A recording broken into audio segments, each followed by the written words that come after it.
The morning light made their kitchen look like an ad. Clean marble, quiet wealth, the soft hiss of espresso. Theodore Kingsley watched Genevieve slip on her coat with the same calm precision she used in rare book rooms, as if nothing in her life had ever been misplaced. Then her pocket vibrated. Once, twice.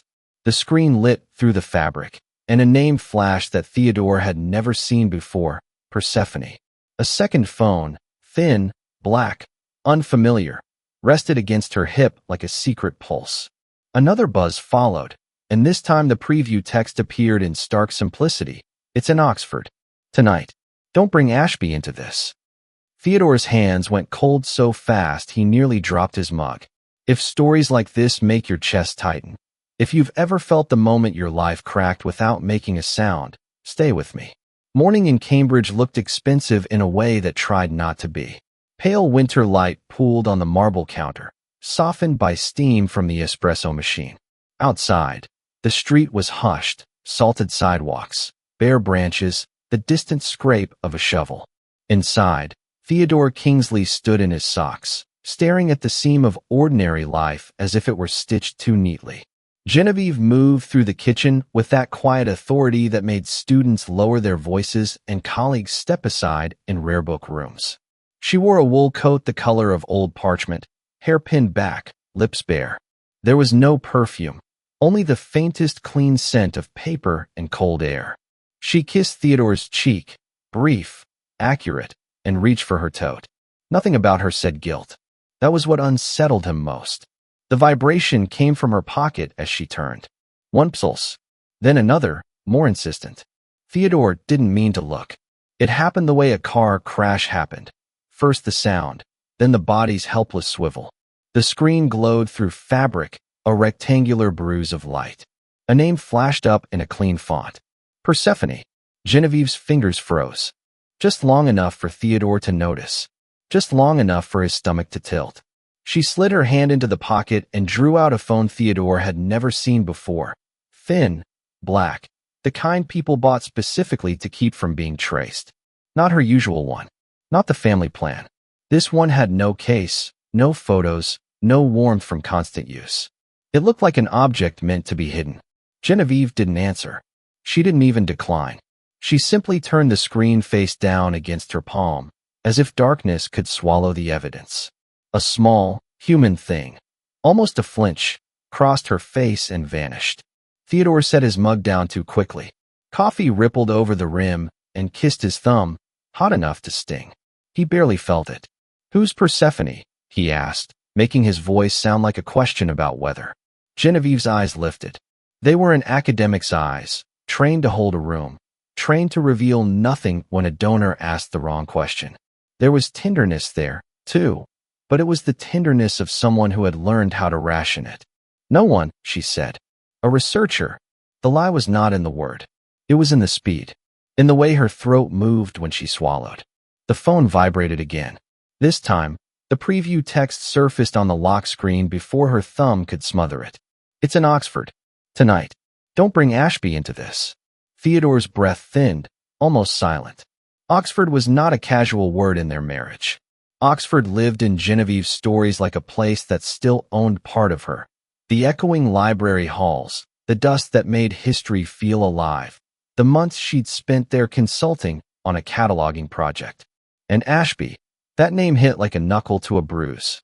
Ashby was a name Theodore had heard only in fragments. Old Hartwell dinner table jokes, a cautionary tale from Genevieve's mother delivered with wine and a smile that didn't reach her eyes.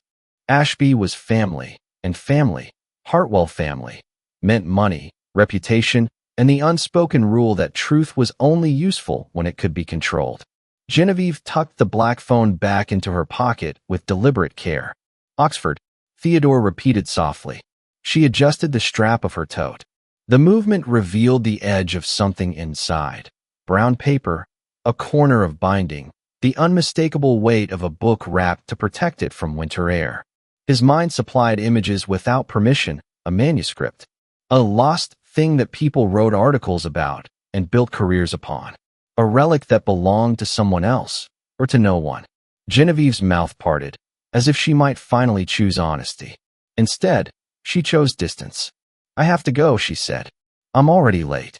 Theodore watched her walk to the entryway, heard the soft click of her boots on hardwood, the gentle rattle of keys. She paused at the door, hand on the knob, and for one heartbeat, she looked back at him like she wanted to ask for forgiveness in advance. But forgiveness required confession. She left without it. The door closed. The townhouse kept her warmth for a moment, then slowly exhaled it. Theodore stood in the kitchen with the sting of coffee on his thumb and a name in his head that tasted like myth. Persephone. In the silence, his own phone buzzed, an email banner sliding down like a curtain. From Sarah Chun, Hartwell Publishing, subject, urgent, the lost Oxford Manuscript Inquiry Preview. Genevieve asked me to keep this off the calendar. Theodore, did you know? He didn't open it right away, because opening it meant stepping out of the life he recognized.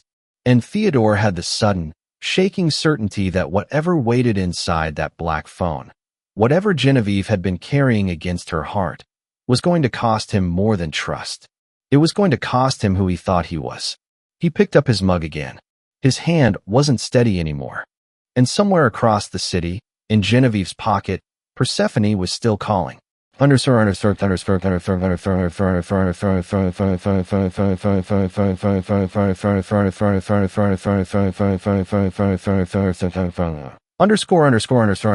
Theodore finally opened Sarah Chin's email the way a man opened a door he already knew was booby-trapped, slowly, with his hand braced against the frame as if he could stop what came next. The subject line, urgent, the lost Oxford Manuscript Inquiry, felt too formal to be personal and too personal to be professional. He read the preview again, then clicked, and the message unfurled in bright, indifferent text on a screen that had never owed anyone mercy. Underscore.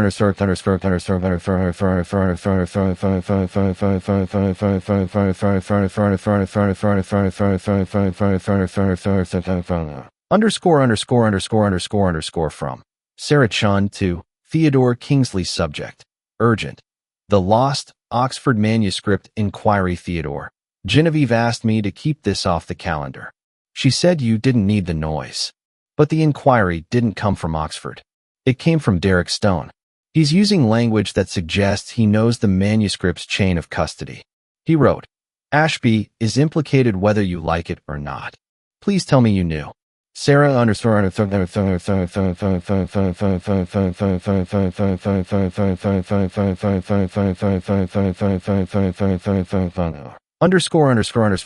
For Theodore stared until the letters stopped looking like letters and started looking like blood. Derek Stone, a name he didn't recognize from their social circle, yet it arrived with the strange weight of someone who had been in the room long before Theodore ever walked in. He read Sarah's message twice, then a third time, because his mind kept trying to negotiate with it, trying to rewrite it into something safer. Genevieve asked me to keep this off the calendar. You didn't need the noise. He thought of Genevieve's face at the door, that fraction of a second where she'd almost turned back. Almost. In the living room, the grandfather clock ticked with patient cruelty. Theodore realized he could hear his own heartbeat, a soft, frantic animal noise. He was a man with a clean reputation and an orderly marriage, and yet he felt suddenly like a burglar in his own home, touching the edges of something he wasn't allowed to know. He didn't call her. If he called, she could shape the story. Genevieve didn't raise her voice when she lied. She lowered it. She made the lie feel like comfort. Instead, Theodore forwarded the email to himself, an old habit from his consulting days, a reflex to create a trail before someone erased it. Then he searched his inbox for Oxford, manuscript, Ashby. Nothing. Of course nothing. Genevieve's life had always been a locked room. Theodore had just been given a key he hadn't known existed. He checked her shared laptop next, the one they both used for travel bookings and school forms for St. Catherine's. The browser history was domestic, groceries, an article about winter storms, a donation page for the university. A performance of normal. But performances always had seams. He opened the downloads folder and found a single PDF with an anonymous name. Catalog_notes_final 2. PDF. Inside were scanned archival references, redactions, and, at the bottom, a screenshot of a message thread, cropped like evidence. Theodore's mouth went dry.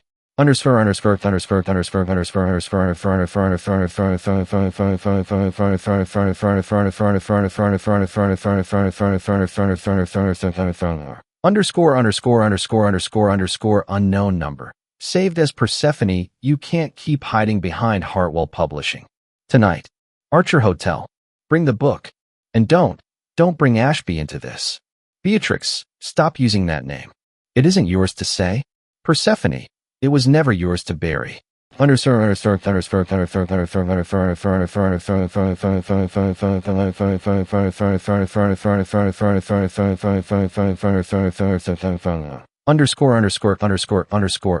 Beatrix. Theodore read it again, and the world narrowed to that single word. Beatrix was not Genevieve's name. It was a mask, a code name, a private self, one she had never offered him, not even in the vulnerable early months of their marriage when she traced the line of his wrist and asked, softly, what he feared most. What did you fear most? He had said losing you, because it sounded romantic and because it was true. She had smiled like someone hearing a language she could imitate but not trust. Now Theodore understood, with a slow, nauseating clarity, that Genevieve hadn't been hiding a lover from him. She had been hiding a story, and stories, especially old ones, didn't stay buried without reason. Across the city, Genevieve sat in the back of a rideshare with the black phone heavy in her coat pocket, as if it had grown bones. Her eyes tracked the streetlights sliding over the windshield like pale warnings. She told herself she had done what she had to do. She told herself Theodore was safe for not knowing. But safety had never been the same as innocence. The phone buzzed again. She didn't look right away, because looking meant surrendering the last illusion that she still controlled this. When she finally did, the message was short.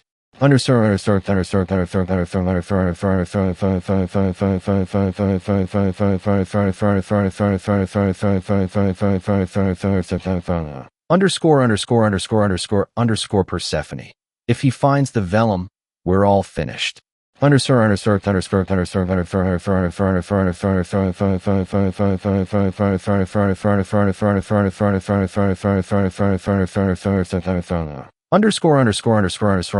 At home. Theodore copied the address from the screenshot, the Archer Hotel, and typed it into a map with hands that no longer felt like his. He imagined her there, Genevieve in lamplight, Genevieve with someone else's shadow on her face, Genevieve trading vows for whispers. The image tore at him so sharply he had to sit down. Then another thought slid underneath, colder and worse. What if it wasn't about sex at all? What if the affair was just the cover story, something easier to forgive than whatever Ashby really meant? Theodore stood, grabbed his coat, and left the townhouse without turning off the lights. He didn't notice the coffee stain still dried on his thumb. He didn't notice the way his wedding ring felt suddenly heavier, like it had been forged from a promise he'd never been allowed to fully read. By the time he reached the Archer Hotel, the lobby smelled of citrus and money. He stayed near the column by the lounge, watching reflections in polished surfaces, watching the revolving door like it was an omen that might spin his life into a different shape. At 9:27, Genevieve walked in. At 9:29, a man met her, tall, dark coat, a face that held its own history like a bruise. He didn't touch her. He didn't need to. He leaned in close enough that Theodore's chest tightened, close enough that it looked like intimacy from a distance, close enough that Theodore's mind filled in everything it feared. Genevieve's hand rose, not to his cheek, but to her tote. Something rigid and rectangular shifted inside the bag. A book, or a manuscript, or the kind of object people killed reputations for. The man said something Theodore couldn't hear. Genevieve's eyes closed for a brief second, like prayer or surrender. Then they walked toward the elevators together. And Theodore, shaking so hard he felt it in his teeth, stepped out from behind the column and followed.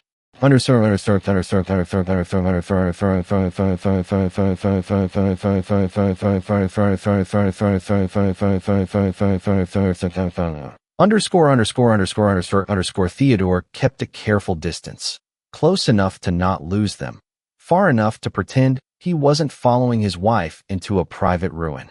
Genevieve and the man in the dark coat crossed the lobby without touching. That was the first detail that didn't match Theodore's fear. No hand at her waist. No lingering brush of fingers. Their bodies moved like colleagues on a deadline, not lovers chasing a high. Yet Genevieve's shoulders were tense in a way Theodore had never seen at home. They reached the elevator bank. The man pressed the button with the impatience of someone who had already waited too long for the world to do what he wanted. Genevieve's tote hung heavy at her side, the fabric strained around something rectangular, too rigid to be ordinary. Theodore slowed as he approached, heartbeat loud enough to feel like it could be heard over the lounge music. The doors opened. Genevieve stepped in first. The man followed.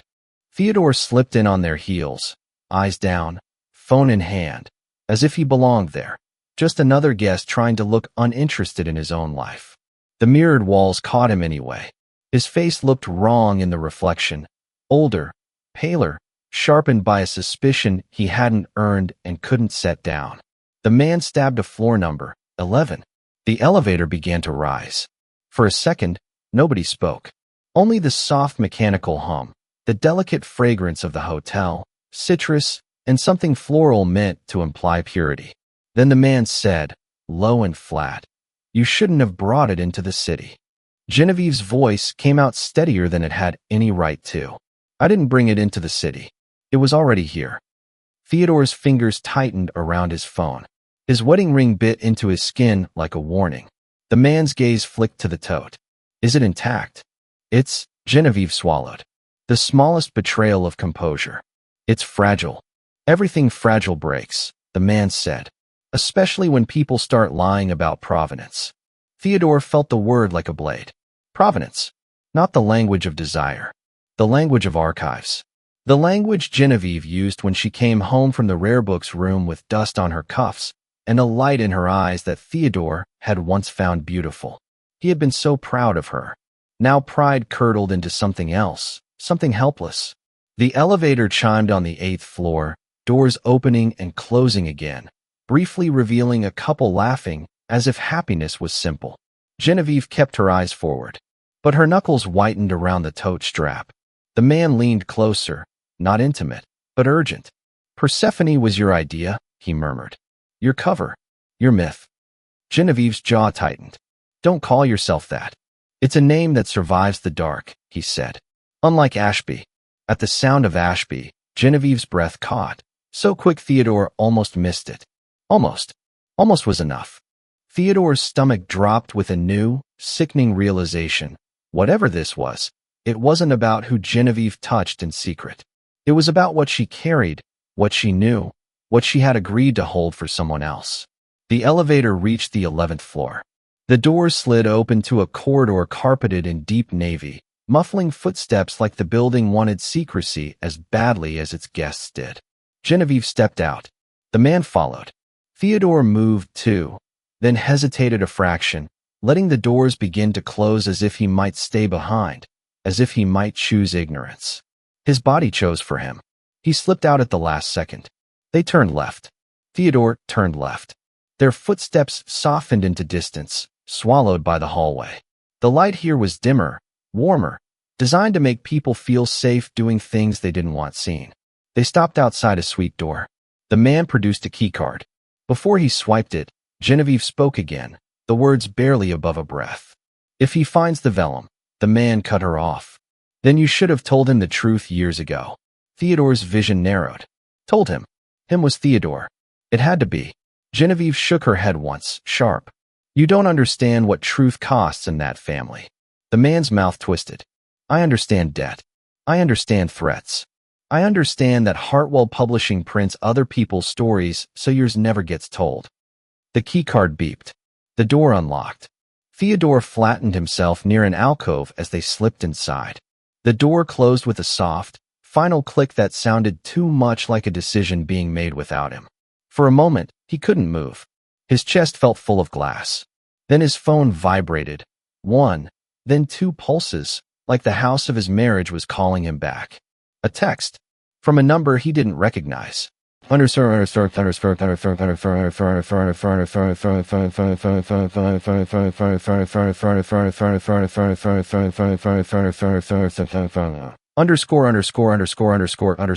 Unknown. Stop. Don't do this here. Unknown. There are cameras in the hall. And people who work for Ashby.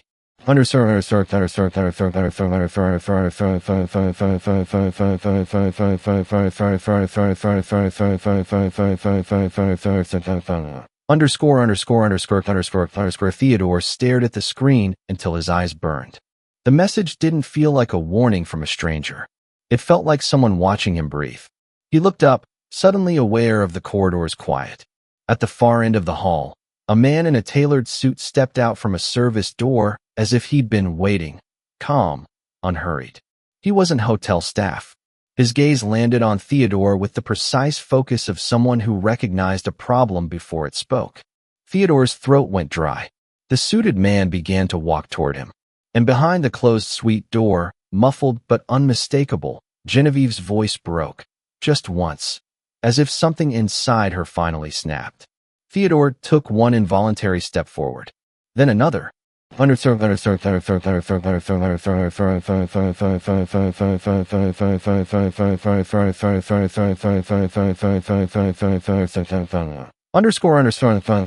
suited man walked like he belonged to the building more than the guests did. Steady pace, shoulders relaxed, eyes sharp with purpose. Theodore felt that gaze lock onto him and stay there, as if the man had been given a photo, a name, a simple instruction. Don't let him get closer. Source for a moment, Theodore considered retreat. He could step back into the elevator, go home, pretend the hallway hadn't narrowed his life into a single closed door. But his feet didn't move. Something in him had already crossed a line, a quiet, irreversible step. The suited man stopped 3 feet away.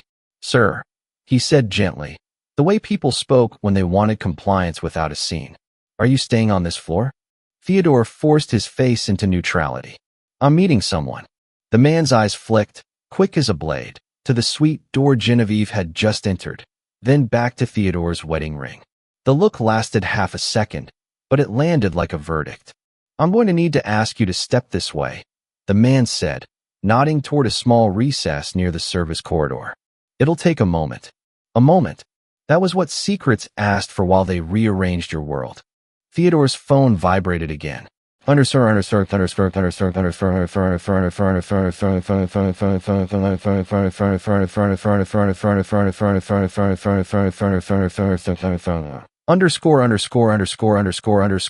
Unknown.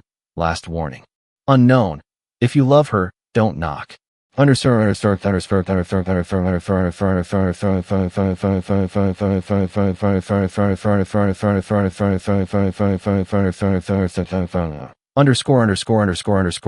Theodore's throat tightened. The words didn't soothe him. They made his pulse sprint. The suited man's calmness now felt rehearsed, funded, inherited. "Who are you?" Theodore asked. The man's smile didn't change. "Hotel security." But his suit was too tailored, his tie too perfect, his hands too still. Theodore glanced up. There, in the corner of the corridor ceiling, a black dome camera stared down with indifferent patience. He suddenly understood the message. There are cameras in the hall. Not a warning of privacy, a warning of evidence. The suited man held out a palm, polite. "Sir, this is a private floor arrangement tonight. Some guests have requested discretion." Some guests. Theodore almost laughed. The phrase was soft enough to hide any weapon. Behind the closed door, something shifted, muffled footsteps, a low male voice. Then Genevieve's voice, tight and controlled, like a violin string pulled to breaking. Theodore leaned slightly, instinctive, as if his ear could become a key. The suited man mirrored the motion and blocked his line of sight with a half-step. Theodore's mind flashed on Sarah Chen's email. Derek Stone. Provenance. Ashby. Oxford. Words that didn't belong in a marriage bed, but did belong in contracts, archives, debts. Source's phone lit again. This time, not a text. An email notification preview from an address he recognized from faculty dinners and donor galas.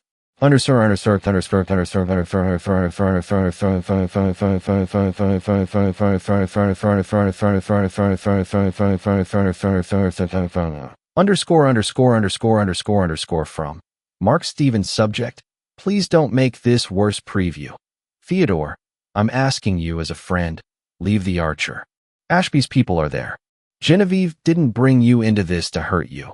She brought you into it to save you.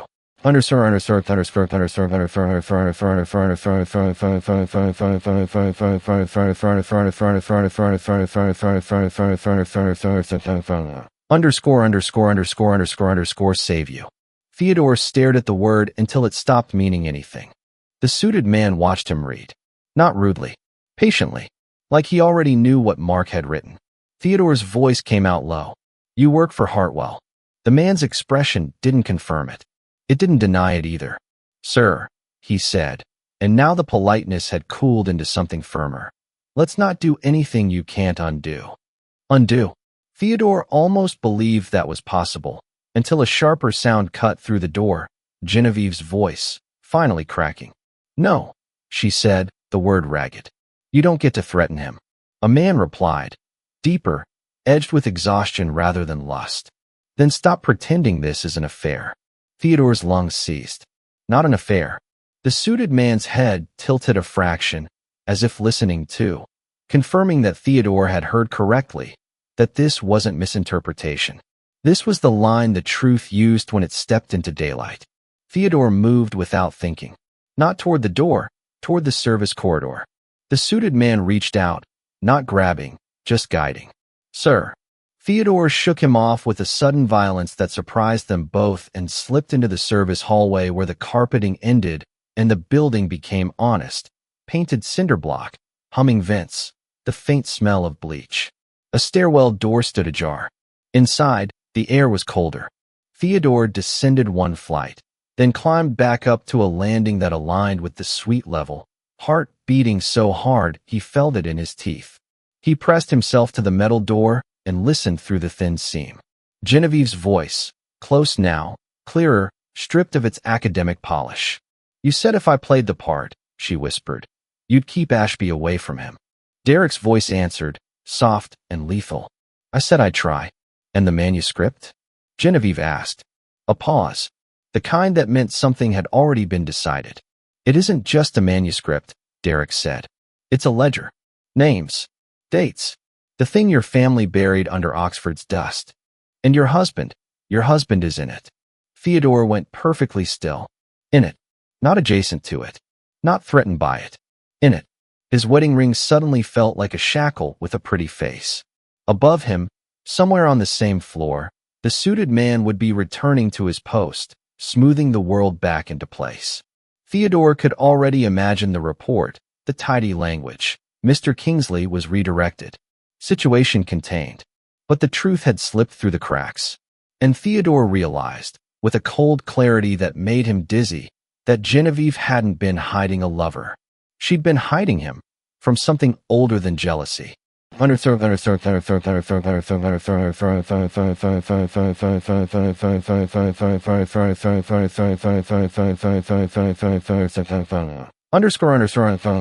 The stairwell door trembled in Theodore's hand as if it, too, wanted to pretend it had never been touched. He kept his palm pressed to the cold metal, breathing through his nose so his lungs wouldn't betray him with sound. On the other side of the door, the 11th floor corridor remained muffled and plush, designed to swallow footsteps, designed to make secrets feel elegant. Source inside the suite, Genevieve's voice rose again. Thin now, not from hysteria, but from restraint stretched too far. You put his name in it, she said. You said you wouldn't. Derek answered with a tired kind of cruelty, the kind that didn't need to shout. I didn't put it there. It was always there. That's what you don't understand. Your marriage didn't create the danger. It just delayed it. Theodore's heart beat against his ribs like it wanted out. Marriage. Delayed. Danger. He thought of their kitchen that morning. The clean marble, the espresso steam, the soft kiss that had felt like an item checked off a list. He'd assumed the lie was recent, a betrayal that bloomed in late nights and bad choices. But this sounded older. Institutional. like something that had been stamped and filed. Derek continued, lower. Ashby doesn't forgive mistakes. Ashby corrects them. Genevieve's breath hitched. Don't say that name like it's a person. It may as well be, Derek replied. It feeds people. It buries people. It owns the paper your family prints on. Theodore swallowed hard. The suited man in the corridor, Ashby's people. Mark's email, leave the Archer. Sarah's note, chain of custody. The words knit together into a pattern that made him feel sick with how long he'd lived inside it without noticing. Then Genevieve said something that hollowed the air. You want the manuscript, she whispered. Fine. But you don't get Theodore. A pause, and Theodore heard the tiniest crack in Derek's composure, like surprise he couldn't fully hide. I'm not the one trying to take him, Derek said. I'm the one trying to keep him alive. Theodore's knees threatened to loosen. Alive. He had thought the worst thing waiting for him behind that door was humiliation. The oldest story in the world, a wife, a lover, a husband made into a fool. Instead, the story had teeth. He pulled back from the door, lungs burning. The stairwell suddenly felt too small, too honest. A place where you could hear your own fear echo back at you. His phone buzzed again. Another unknown number, another message that didn't feel like a stranger.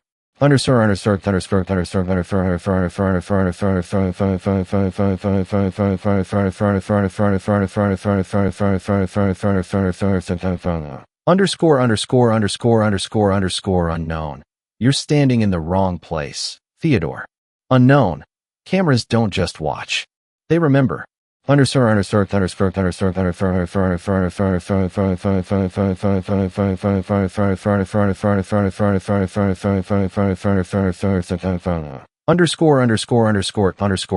Theodore stared at the text until the screen blurred.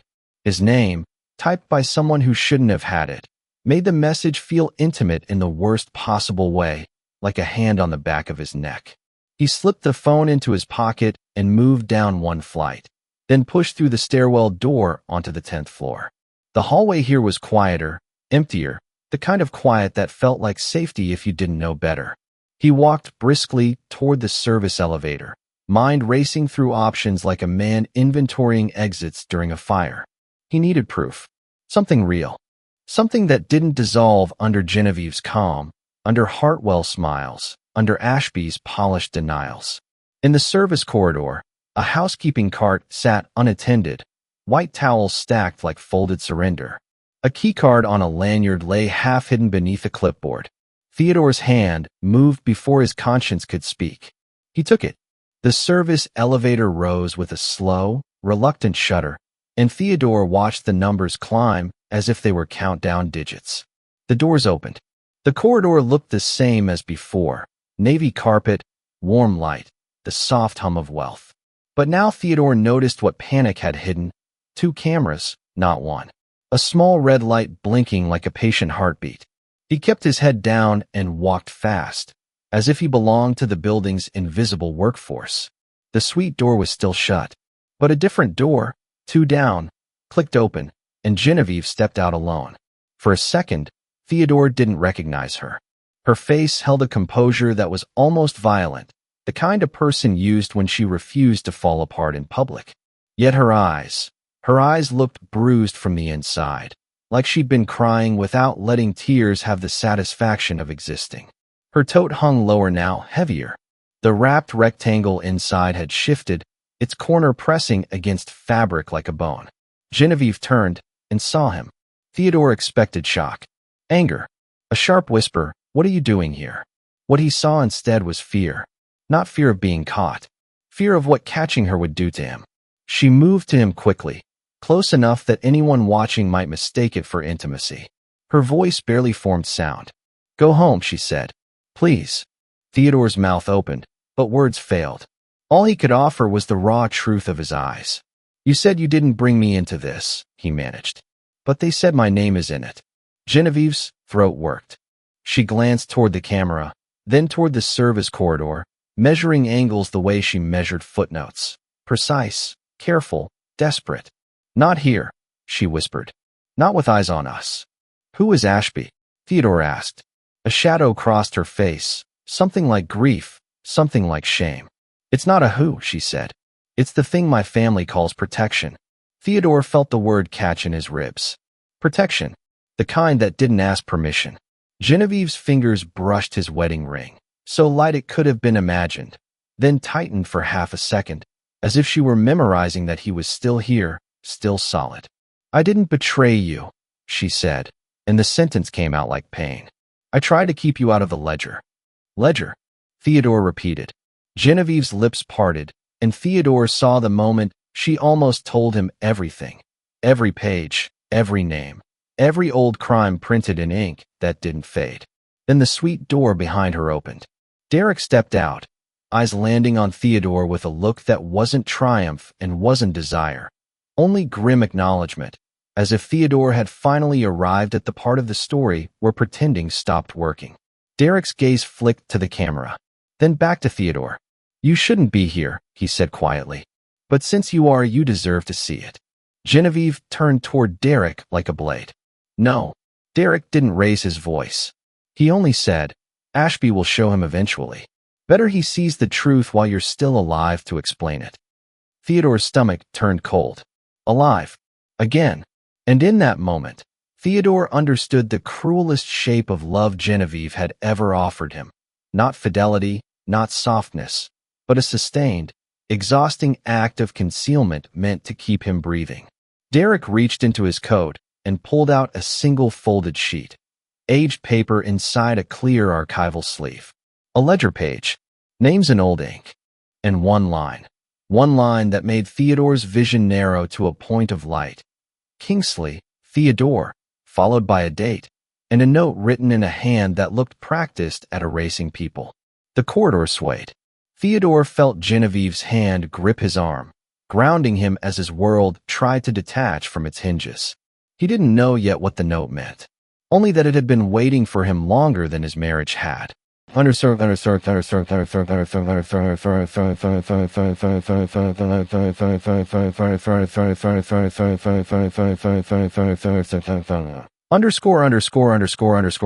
The ledger page hovered between them like something alive.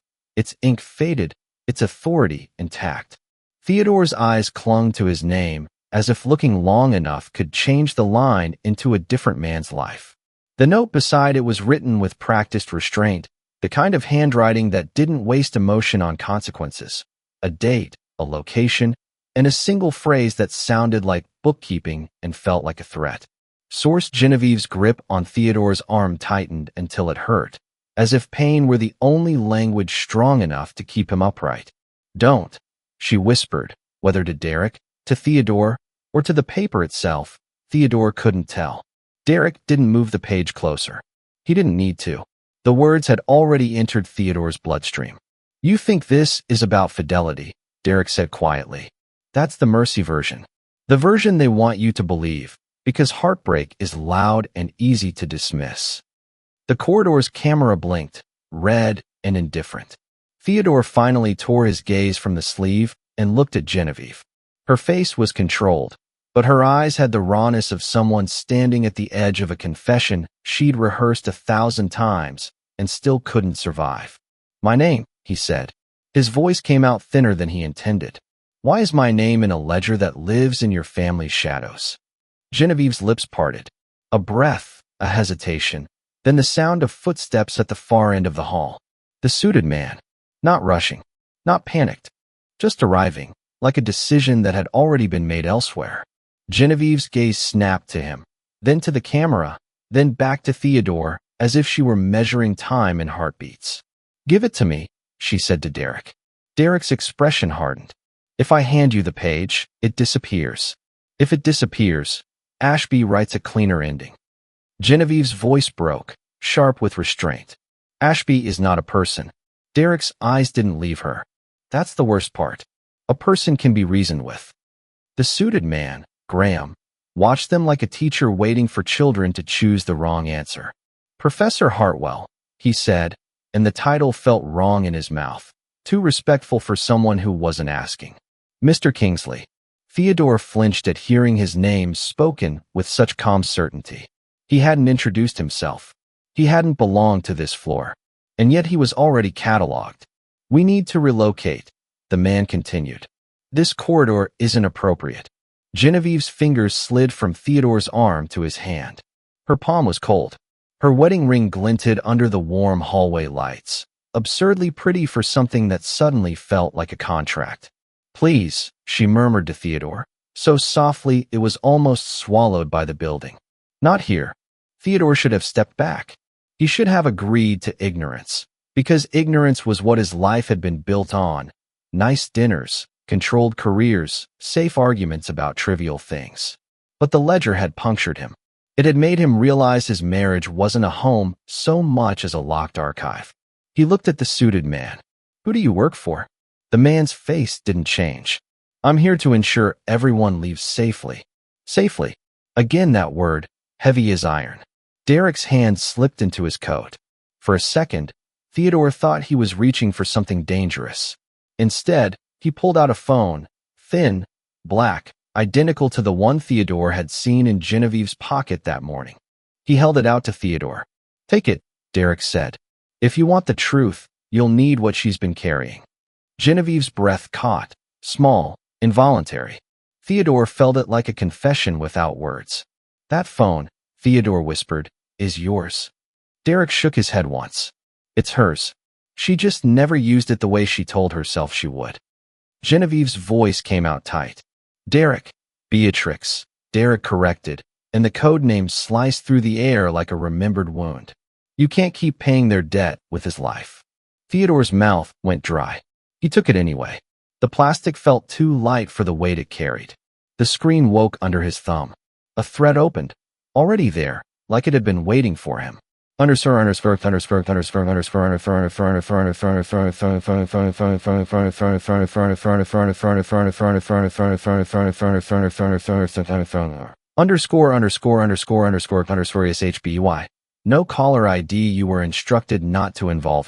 return the vellum. Return the page. Tonight, 12:10. Archer, service entrance.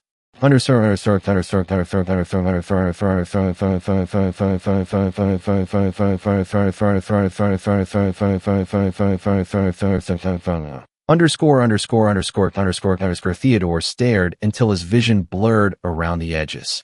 He looked up at Genevieve, and something in his face must have changed, because her composure finally failed. Not with tears. With a look that was worse than tears. Fear mixed with apology, as if she'd been watching a storm approach for years and had still hoped it might spare him. I didn't cheat, she said, the sentence ragged with urgency. I swear to you, Theodore, I didn't. I let you believe it was possible because it was safer than the truth. Theodore's throat tightened. Safer for who? Genevieve's mouth trembled. For you. Derek stepped closer, lowering his voice. They don't care about love. They care about containment. The ledger is a list of what they own, what they can ruin, what they can rescue, what they can erase. The suited man spoke again, gentler now, like a lullaby with teeth. Professor, Mr. Kingsley, we need to move.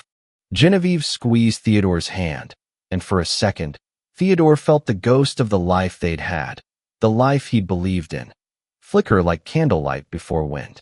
Then she leaned in and whispered the first true thing she'd said all night. My family didn't marry me to you, she breathed. They married you to them. Theodore's stomach dropped. Behind them, somewhere in the hotel's quiet machinery, a door clicked, soft, deliberate, like a lock being tested. And Theodore realized the question wasn't whether Genevieve had betrayed him. It was whether she could still save him now that he'd finally learned what he was worth on someone else's page. Source.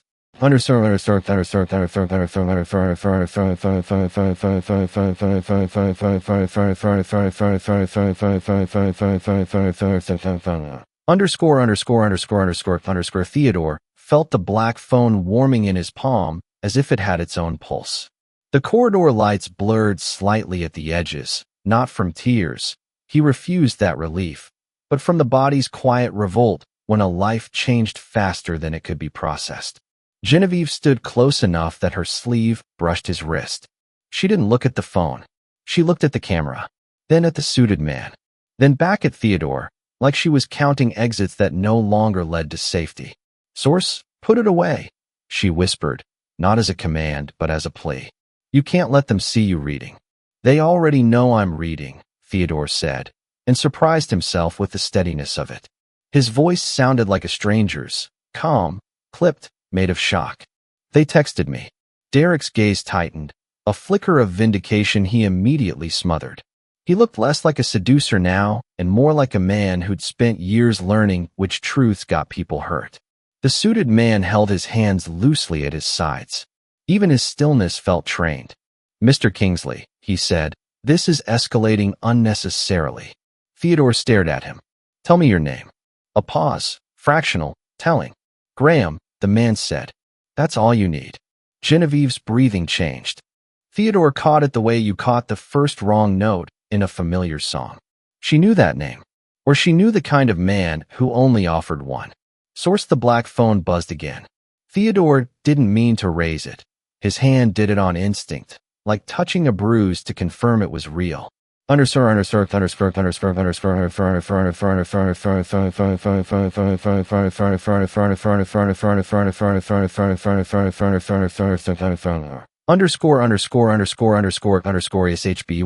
No caller ID service entrance. Bring the phone. Bring the page. Come alone. Underscore.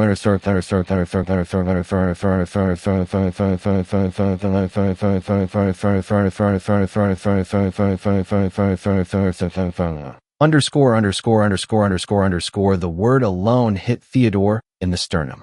Genevieve read it over his shoulder, then shut her eyes for a beat as if she were trying to remember how to pray. "No," she said. One syllable, absolute. "You're not going." "I'm already in it," Theodore replied, and he hated that the sentence sounded like surrender. "If my name is in their ledger, then they don't need me to walk into a trap. They can pull the trap over my head from anywhere."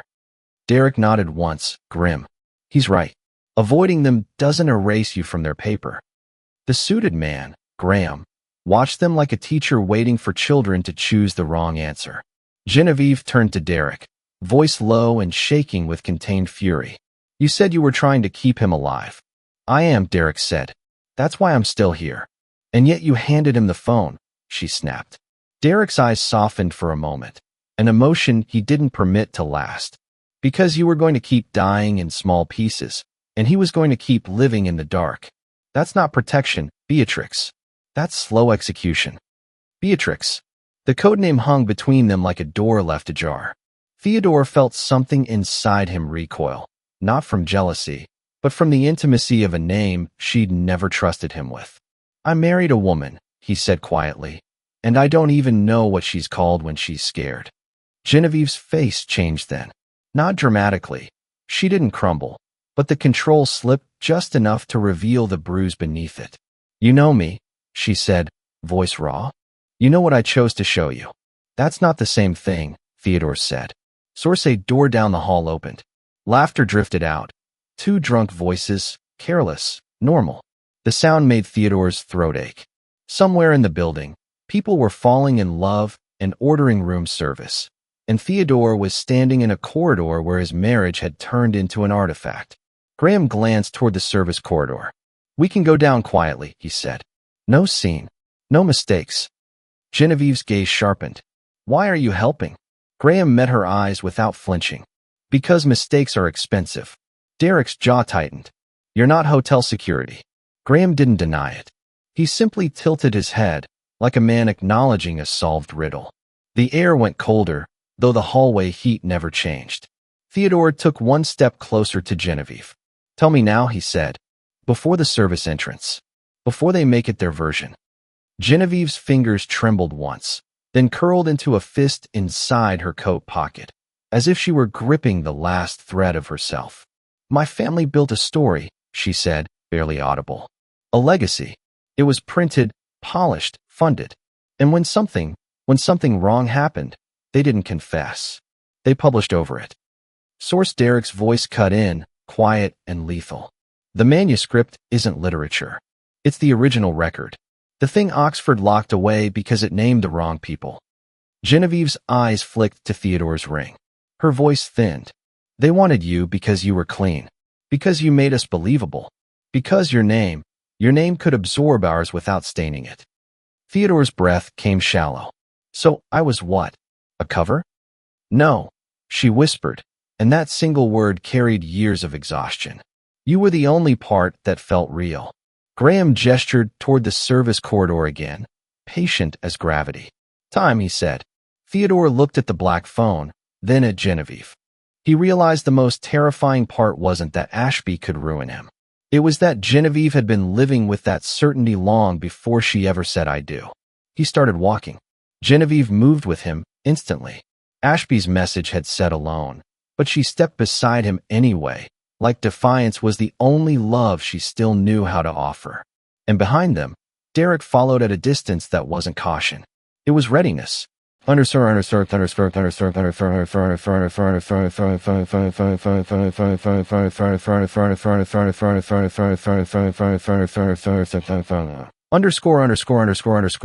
The service corridor smelled like bleach and damp wool, labor hidden behind luxury. The carpet ended abruptly, replaced by rubber flooring that didn't forgive footsteps. Theodore walked as if the building itself had changed rules the moment he crossed this threshold. No softness, no curated silence, only the low mechanical breathing of vents and the distant clank of a rolling cart. Source Genevieve stayed beside him despite the message, "Come alone." Her presence felt like both love and liability, a hand reaching into a fire because it refused to watch him burn alone. Derek trailed behind, far enough to be deniable, close enough to intervene. Graham, who wasn't hotel security no matter how politely he wore the lie, walked ahead and never once looked back, like he already knew exactly where they would end. At the end of the corridor, a gray metal door stood under a green exit sign. A narrow folding table had been placed beside it, the kind used for deliveries and paperwork. Cheap, utilitarian, insultingly ordinary. A single envelope lay on top, perfectly centered, as if someone had staged the scene for a camera. Theodore's phone buzzed in his palm again. The black one. Genevieve's secret weight.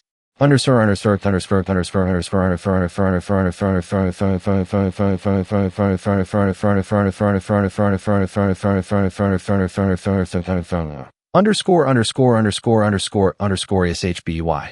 No caller ID. Put the phone on the table. Put the page in the envelope.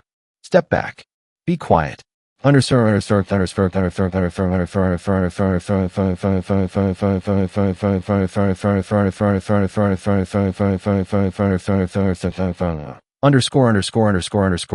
Theodore's throat tightened. The message didn't read like a threat. It read like procedure. Genevieve's gaze flicked to the ceiling corner, another camera. Of course there was another. The corridor wasn't hidden. It was owned. Source don't, she whispered. Her voice didn't shake. Her eyes did. If you comply, you're telling them you can be managed. If I don't, Theodore whispered back, what happens? Genevieve hesitated. The hesitation was the answer. Derek stepped closer, just enough to be heard. They'll create a story that makes compliance look like mercy, he said. And they'll publish it everywhere that matters. Graham stopped at the door, finally turning. His expression was mild, almost sympathetic, which made Theodore's skin crawl. This doesn't have to become dramatic, Graham said. Mr. Kingsley, Professor Hartwell, you're both respected people. Don't force complications. Respected. Theodore almost laughed again, because respect was a currency Ashby could counterfeit at will. The metal door clicked open from the other side. A woman stepped through first, dressed in a coat too expensive for this corridor, her hair immaculate, her face sculpted into calm. She carried no folder, no badge, only certainty. Behind her came two men in dark suits, quiet, competent, built to blend into boardrooms and bury bodies of truth. Not literal bodies, Theodore told himself. He clung to that denial like a railing. The woman's eyes landed on Genevieve with something like disappointment. Beatrix, she said, as if tasting a private name. You've made a mess.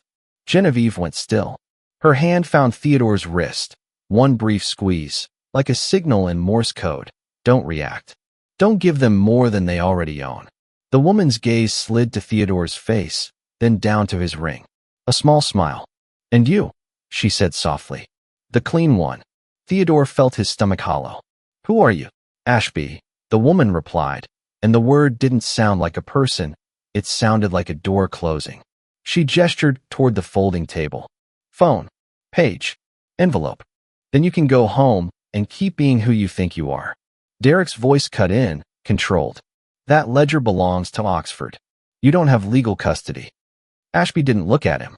Legal custody is for people who need permission. Then she looked back to Genevieve. You were supposed to keep him calm. You were supposed to keep him believing the simpler story. Theodore's pulse throbbed in his ears. The simpler story, he repeated. You mean her cheating? Genevieve's eyes shut for half a second. Ashby's smile widened by a millimeter. It worked, didn't it? Jealousy is such a cooperative emotion. Theodore turned to Genevieve, searching her face for the line between lie and survival. Tell me, he said, and hated how small his voice sounded. Was any of it real? Genevieve's lips parted. Her breath came shallow.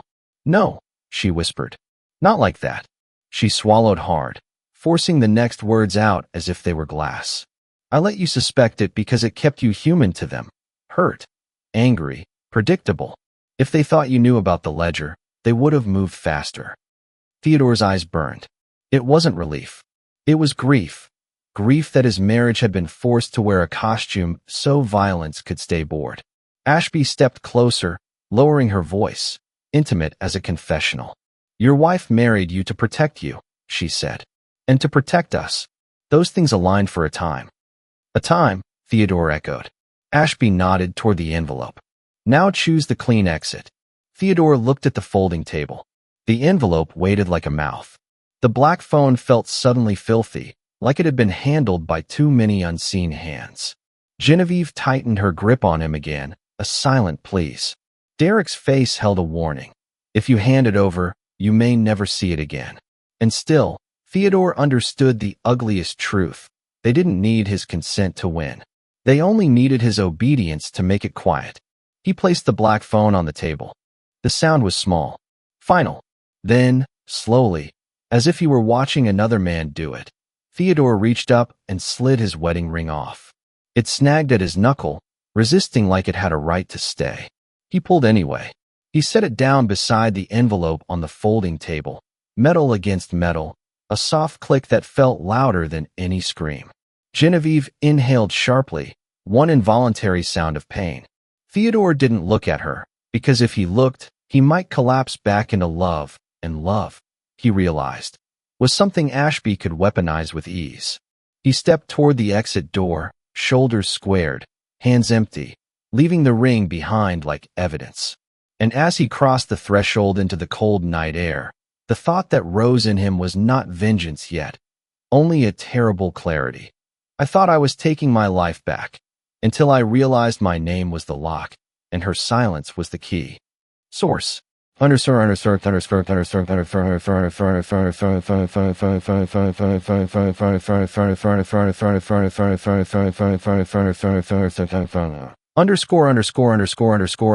Cold air slapped Theodore's face the second he stepped outside, sharp as consequence. The service exit spilled him into a back lane lit by a single sodium lamp where the city didn't perform. Snowmelt gathered in black puddles. Somewhere above, Boston's wealth kept glowing. Lobbies, chandeliers, curated silence. While here the night smelled like exhaust and wet stone. He stood with his hands empty and realized the emptiness wasn't just physical. It was the first time in years he didn't feel tethered to the life he'd been given. Source behind the metal door, Genevieve remained with Ashby. And that was the part that made his chest tighten. Not jealousy, not even betrayal, but the awful intimacy of helplessness. Theodore had always believed love meant being chosen. Tonight, love looked like being handled. His phone buzzed. His own, the normal one, the one that still belonged to him.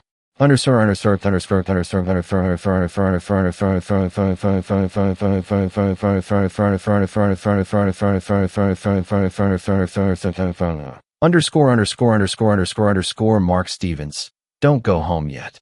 Mark Stevens. If they think you're calm, they'll move slower. If they think you're furious, they'll pre-write your breakdown. Mark Stevens. Meet me at Café Lumière. Now.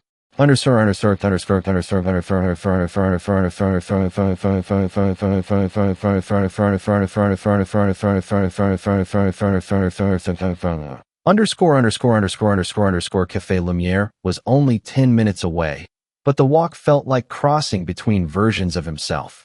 Each step made space for thoughts he hadn't allowed before. The way Genevieve flinched at Ashby, the way Derek spoke about containment like it was weather, the way the suited man called him by name without being told it. Theodore arrived to a warm spill of light and the smell of coffee and butter. Inside, people laughed softly, faces tilted towards screens and lovers, living inside small problems. Theodore stood by the door, damp cold clinging to his coat, and wondered how many of them were being watched without knowing.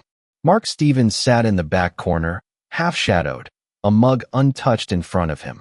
He looked like a man who hadn't slept in days, but whose posture still tried to imitate control. "You went to the Archer," Mark said quietly. "Not a question, a diagnosis." Theodore slid into the chair opposite him. "Tell me what Ashby is." Mark's jaw tightened. His eyes flicked once to the windows, then to the entrance, as if the cafe could be breached by a single familiar silhouette. "Ashby is what the Hartwells call the part of the family that doesn't show up in photographs," Mark said. "The part that makes sure no one ever talks about what happened at Oxford." Theodore's hands curled under the table. "My name was in a ledger." Mark exhaled through his nose, controlled but pained. "Then it's worse than I hoped." "Worse than you hoped," Theodore repeated, almost laughing. "That's your comfort line?" Mark leaned forward, lowering his voice. "Listen to me. If your name is written in that ledger, it means you're either an asset or an error." Theodore stared. "An error?" Mark's gaze softened in a way that didn't help. A mistake someone paid to correct. For a moment, Theodore couldn't hear the cafe anymore. The world narrowed to Mark's mouth forming words that tried to stay gentle while delivering something brutal. Theodore saw, in a flash, the last decade of his life rearrange itself. His promotion that came too easily, the donor dinners Genevieve always dreaded, the way her mother praised him like a purchase. What did Genevieve do? Theodore asked, and hated how the question sounded like blame. Mark hesitated. She tried to rewrite the ending. Theodore swallowed hard. And Derek? Mark's eyes sharpened. Derek Stone used to work for them, until he didn't. He's the reason the manuscript didn't stay buried. Theodore felt the black phone's absence like phantom weight in his palm. They took everything from me tonight. Mark's voice turned razor flat. Not everything. He slid his own phone across the table. On the screen was an image, grainy but legible. A photograph of the ledger page in its archival sleeve. Theodore's name. The date. The note. Theodore's breath caught. How? You think Saracen only emailed you? Mark said. She panicked. She forwarded the thread to me too. And I keep copies of things people beg me not to keep. Theodore stared at his own name captured in pixels. It looked obscene, like seeing your body in someone else's medical file. His phone buzzed again. This time, the number showed no caller ID. A new message appeared, clean and perfectly timed. Understood.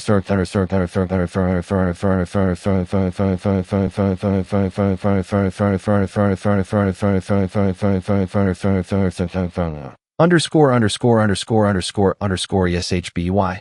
You left your ring. That was wise. Yes, HBY. Don't mistake wisdom for freedom. SHBY. We can return your life. SHBY. Or we can publish the version where you never deserved it.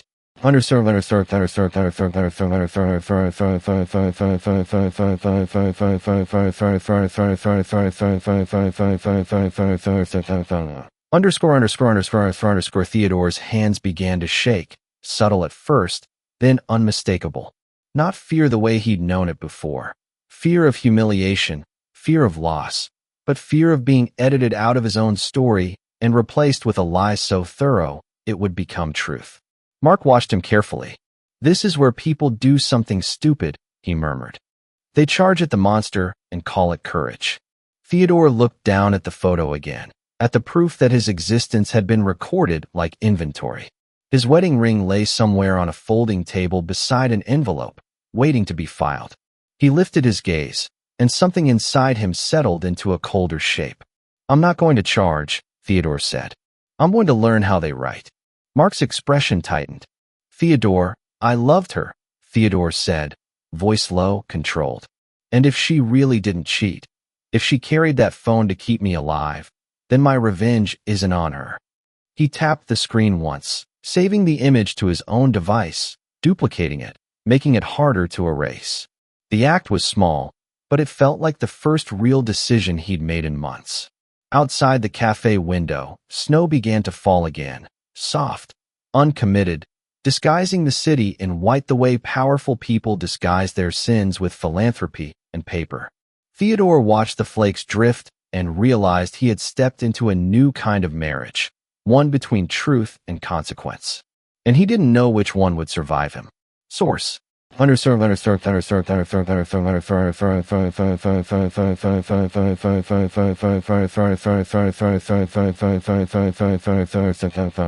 Underscore. By the time Theodore left Café Lumière, the snow had thickened into a quiet, purposeful fall, soft enough to look like peace from a distance, heavy enough to erase footprints if you gave it time. Mark Stevens walked half a step behind him, not as protection, but as witness. Theodore realized he needed that more than he needed comfort, someone else to see what was happening, so Ashby couldn't rewrite it as a private breakdown. Source. Hartwell Publishing's building rose from the Cambridge night like a polite threat, glass and stone, lights still on in a few executive floors, as if the company never truly slept. Mark tapped Theodore's shoulder before they entered. One rule, Mark said.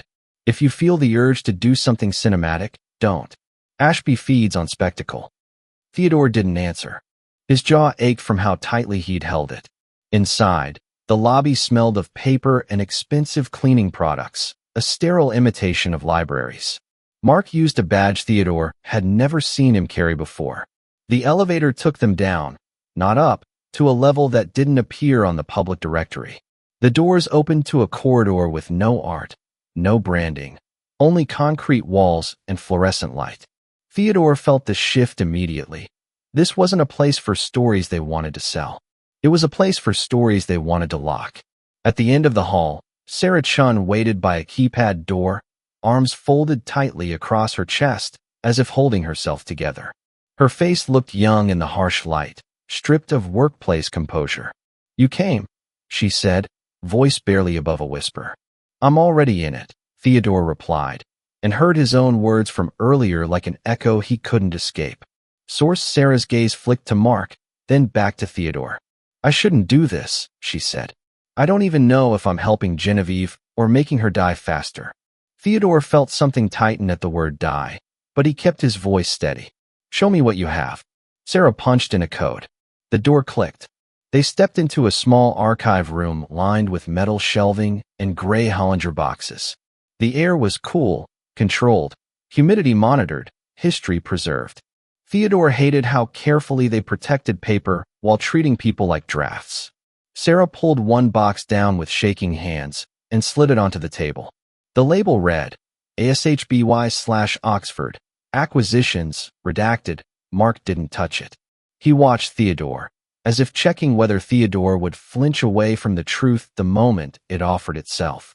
Inside the box were photocopies of catalog sheets, legal correspondence, and a thin folder of internal memos, printed, not emailed. Theodore understood why.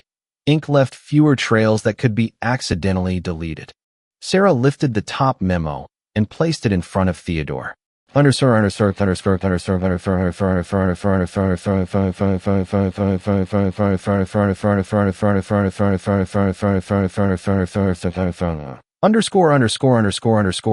Internal. Do not digitize project. Containment/manuscript, vellum, directive. Maintain marital stability until transfer is complete. Note: Kingsley must remain compliant. If non-compliant, initiate reputational correction.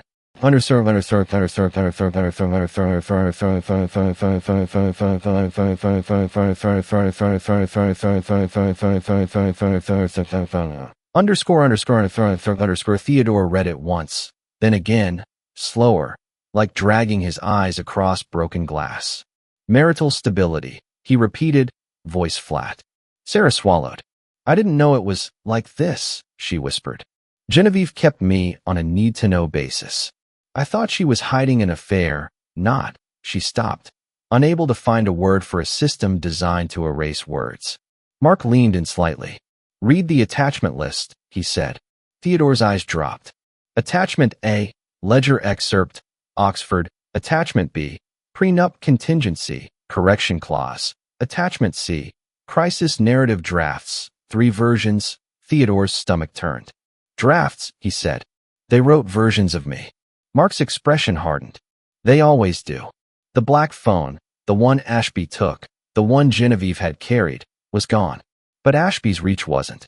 Theodore's own phone vibrated on the metal table, the sound sharp in the cold room. No caller ID. Underscore.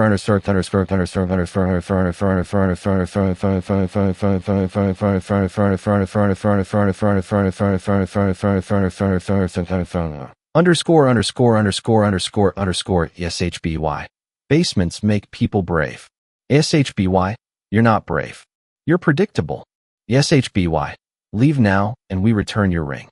SHBY, stay and we return a story where Genevieve never loved you at all. Underscore.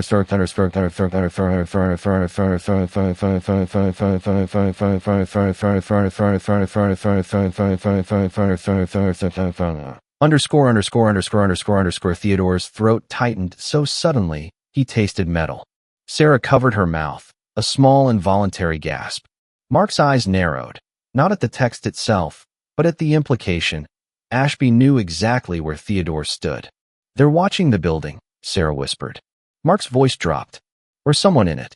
His gaze flicked, just once, to the ceiling corner where a smoke detector sat too perfectly aligned. Theodore forced himself to breathe. Genevieve's voice came back to him. I didn't betray you. I tried to keep you out of the ledger. The sentence hadn't been an excuse. It had been a bruise finally touched. He looked at the memo again, maintained marital stability, and felt grief sharpen into something colder, cleaner. He turned to Sarah. Where's the correction clause? Sarah's hands shook harder as she dug through the folder. She pulled out a single page, dense legal language, Hartwell letterhead, signatures redacted. Theodore's eyes caught on one line near the bottom. Trigger event, public infidelity confirmation or evidence of manuscript interference. He felt his blood chill. The affair story wasn't just a cover for Genevieve. It was a switch Ashby could flip to destroy either of them on demand. Mark watched Theodore's face change and murmured, almost gently, now you understand why she let you believe the simpler version. Theodore stared at the paper, then at the Ashby texts, and finally at Sarah and Mark, 2 people who looked terrified but still here. They're going to make me the villain, Theodore said softly. Mark nodded. Unless you write first. Theodore's fingers closed around the memo, as if paper could be a weapon. His wedding ring was still on Ashby's table somewhere, but his marriage, his real marriage, was standing in this room, in what Genevieve had endured to keep him breathing. He lifted his phone and began forwarding everything to multiple addresses. Personal, work, a cloud account he'd never used, creating copies like lifelines. Then another message came through, from an unknown number that wasn't Ashby's cadence. Shorter, messier, human. Underscore. Unknown.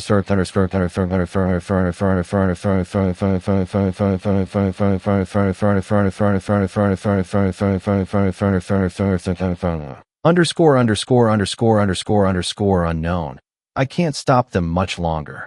If you ever believed me, don't come to the Archer. Go to Oxford. Theodore's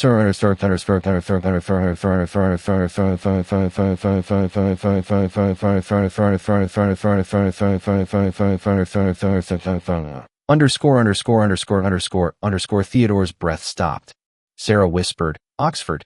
Mark's face went taut, as if a door in his mind had just unlocked. That's where the original lives, he said. That's where the clean proof is.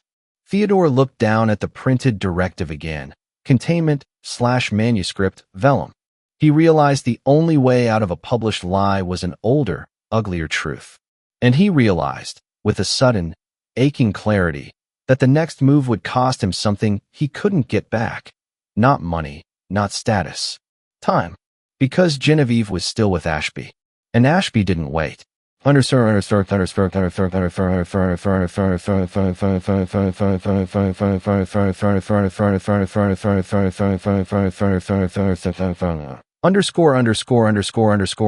The Archer Hotel looked different when it dressed itself for power. By 9 p.m., the lobby had become a corridor of controlled beauty. White orchids, low amber lighting, men in tuxedos who smiled like contracts, women in silk who held their laughter carefully, as if sound itself could be audited. The same elevators Theodore had followed in panic now ferried donors and executives with the lazy confidence of people who'd never been forced to listen at a stairwell door. Theodore stood across the street, half hidden behind the steam of a sidewalk grate, watching the revolving doors swallow guests and spit them out into legend. His coat collar scratched his jaw. His phone felt heavy with files, copies, screenshots, forwarded memos, proof that could still be dismissed as hysteria if Ashby framed it correctly. Mark Stevens' voice played in his head like a warning he couldn't mute. Ashby feeds on Spectacle. And yet Ashby had invited Spectacle tonight. Theodore's phone buzzed. A new email arrived, not to his inbox, but to an address Mark had set up for him an hour ago, an address that existed only to catch what powerful people assumed would never leak.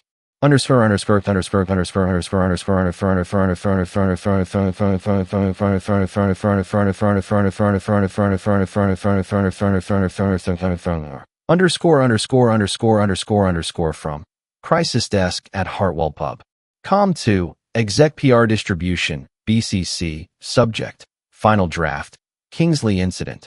Option 2, Key Phrases to use, verbatim, a personal matter escalated, emotional distress, unfounded accusations, private marital conflict narrative. Mr.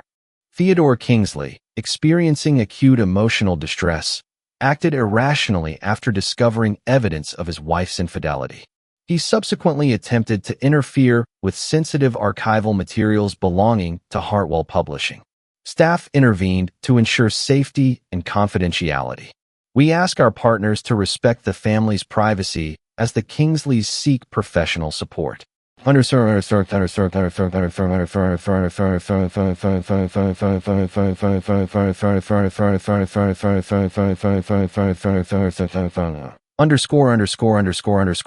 Theodore read it once.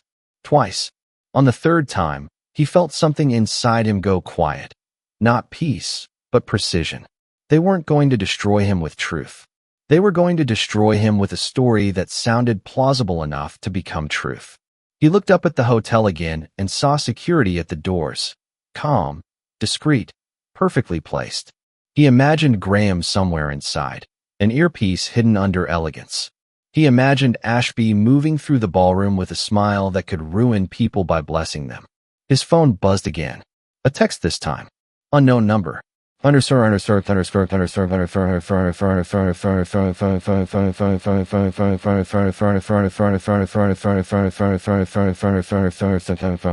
Underscore. Unknown. They're going to introduce you as a cautionary tale. Genevieve is upstairs. She's holding the line. Don't let them make her the liar when she's the only one who told you the truth.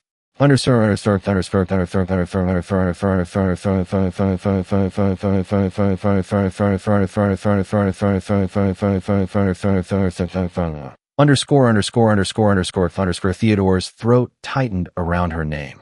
Genevieve. He pictured her earlier, eyes bruised from the inside, voice breaking only once when the strain finally snapped. He remembered the way she had said, "You were the only part that felt real." He hadn't deserved that. And she had paid for it anyway. He stepped off the curb. Inside, the lobby's warmth hit him like a lie. Citrus scent, soft music, laughter that didn't know what it was stepping over.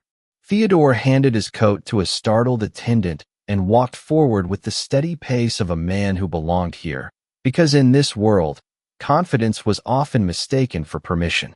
At the ballroom entrance, a hostess glanced down at her tablet. Name? Theodore Kingsley, he said.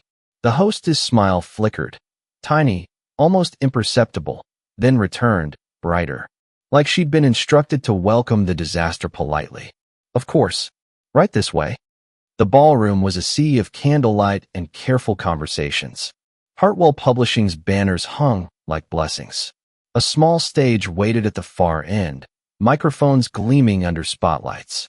To Theodore's left, a display case held an object wrapped in museum lighting, a pale sheet of vellum beneath protective glass, labeled with tasteful neutrality. Oxford Acquisition, on loan, private. His stomach lurched. So this was what go to Oxford had meant. Oxford wasn't across an ocean tonight. Oxford was in a glass coffin, brought here to be owned. Theodore moved closer, blending into clusters of guests. He caught fragments of talk, philanthropy, education, legacy. The word legacy landed differently now. He could taste the rot beneath it. Then he saw Genevieve. She stood near the edge of the room, a half step behind Ashby, dressed in black that made her look carved from shadow. Her posture was perfect. Her face was calm. But Theodore could see the cost in the small tension at the corners of her mouth. The way her hands remained still, as if movement might be interpreted as guilt. Ashby, beside her, looked radiant in a way that felt surgical. She leaned in to murmur something to Genevieve, and Genevieve's eyes lowered, obedient on the outside, furious in the quiet spaces where no one could hear. A waiter passed Theodore with a tray of champagne. Theodore took a flute without tasting it, using it as camouflage. His gaze flicked to the stage. A man stepped up to the microphone, Hartwell's CEO, smiling warmly as if family were a religion. Tonight, the CEO said, voice amplified into velvet, we celebrate a remarkable recovery, an Oxford piece long thought lost, returned through the diligence of our partners and scholars. Applause swelled. Genevieve didn't clap. And, the CEO continued, we also believe in transparency, even when it's uncomfortable. We are, after all, a house of stories, and sometimes the hardest stories are the ones closest to home. The room quieted with polite hunger. Theodore's skin went cold. He could feel the trap assembling itself in real time, like a stagehand building a gallows behind a curtain. Ashby's gaze lifted, then found Theodore across the crowd. Her smile didn't change, but her eyes sharpened with satisfaction, as if she'd known exactly where he would stand when the knife came down. Genevieve followed Ashby's gaze and saw him. For a fraction of a second, Genevieve's mask cracked. Not into panic, into relief. Then she shook her head once, small, desperate, warning him. Don't. Not like this. The CEO's voice warmed, honey over steel. Some of you may have heard unfortunate rumors involving our beloved Professor Hartwell and her husband. Heads turned, subtly, as if scandal were a scent. Theodore raised his phone under the tablecloth of normal conversation and opened the folder Mark had helped him build. Memos, directives, the correction clause, the PR drafts. He hovered over send to all. One tap, and the room would become a fire. But if he burned Ashby down in public, what would happen to Genevieve, standing beside her, caught in the blast? Theodore looked at Genevieve again. Her eyes held his, pleading without words for the first time in their marriage. Not for forgiveness, for choice. And Theodore realized, with a sick clarity, that his revenge could finally be perfect, or it could finally be love. The CEO leaned into the microphone, ready to name him. Theodore's thumb hovered over the screen, and the ballroom held its breath.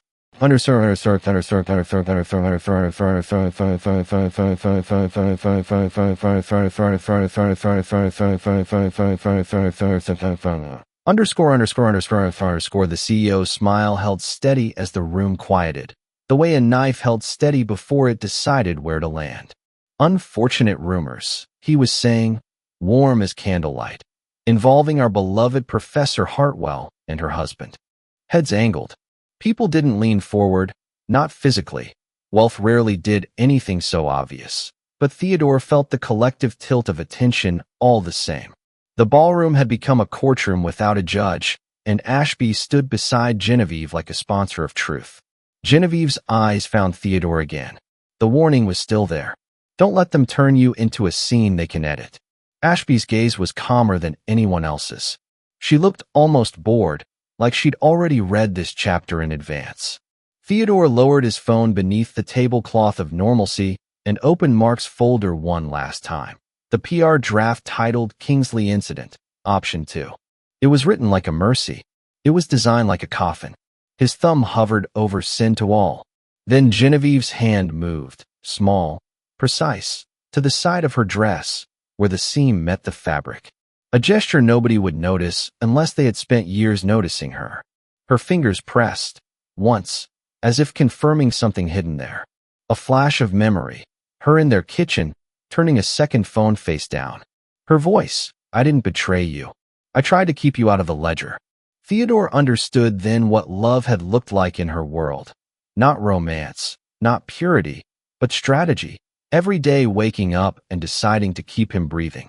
He slipped his phone back into his pocket and stepped into the light. He crossed the ballroom with a steadiness that surprised even him. A few guests recognized him. Their expressions shifted into polite curiosity, as if scandal were a dessert course. When Theodore reached the stage, the CEO paused mid-sentence, smile tightening by a millimeter. Theodore, the CEO said smooth. We weren't expecting, I know, Theodore replied into the microphone. His voice carried farther than he intended, and the room stilled with the sudden shock of an unscripted moment. I'm not here to disrupt your celebration. Ashby's eyes narrowed slightly. Genevieve went utterly still. Theodore continued, choosing each word like a lockpick. I'm here to prevent a lie from becoming a legacy. A ripple moved through the room. Tiny, controlled, hungry. The CEO's smile softened into concern, exactly as the draft had instructed. This is a private marital matter, he said gently. We ask. It's not marital, Theodore cut in, still quiet. It's editorial. He turned his head, just enough to meet Genevieve's gaze without making a spectacle of it. My wife is not unfaithful, he said, and the sentence landed like a match in dry grass. And I am not emotionally unstable. I'm simply late to a story your family has been revising for a very long time. Ashby's expression didn't break, but her stillness changed, like a machine shifting into a different mode. Theodore felt Mark's warning again. Don't do something cinematic, and obeyed it in the only way left. He didn't expose the files on a screen. He didn't shout. He didn't beg the room to believe him. Instead, he reached into his inner coat pocket and pulled out a single envelope, plain, unbranded, and held it up as if it were nothing. This, he said, is a formal notice to Oxford's legal counsel and the university's archive board. It documents the chain of custody interference surrounding the vellum you've displayed tonight. The CEO blinked, just once. For the first time, the man looked less like a storyteller and more like someone calculating damage. Ashby's gaze slid to the display case, then to Theodore's hand. Theodore set the envelope on the podium like an offering he didn't believe in. You can call this a misunderstanding, he said softly, but you can't call it private anymore. Not when you built an entire marriage as a containment strategy. Genevieve inhaled sharply, not because it was untrue, because it had been said aloud. In the silence, Ashby stepped forward with perfect composure. She didn't reach for the microphone. She didn't need to. Her voice carried anyway, trained by rooms like this. Mr. Kingsley, she said, almost kindly, you're tired. You're frightened. Let's not do this. Theodore looked at her and finally understood why her name didn't sound like a person. Ashby wasn't a face. She was a policy. You wrote drafts of my collapse, Theodore said, his voice steady. So here's my final edit. I won't collapse. I'll leave. He stepped down from the stage before anyone could stop him, because stopping him would have been the spectacle, and Ashby hated losing control more than she hated scandal. As Theodore passed Genevieve, she moved, barely perceptible, and something slipped into his hand. A thin strip of paper folded tight. Her fingers brushed his once. Not romance. Not forgiveness. A transfer. A key. Theodore didn't open it until he was outside, under the cold Boston air, where the night could witness him honestly. He unfolded the paper with numb hands. A single line, written in Genevieve's neat, exhausted script. Your name is in the ledger because you were the missing heir they couldn't afford to acknowledge and couldn't afford to lose. Theodore stared until his breath fogged the ink. Bitter victory arrived quietly. He had the truth, finally, enough to fight with, enough to burn with, but not the life he'd wanted it to save. Back in their townhouse hours later, Dawn bleeding pale over marble, Theodore placed his wedding ring on the kitchen table. The metal clicked softly, like punctuation. He left it there, and walked out into a world that would try to publish him as a cautionary tale, while, somewhere behind him, the first real draft of his life began to exist. Source: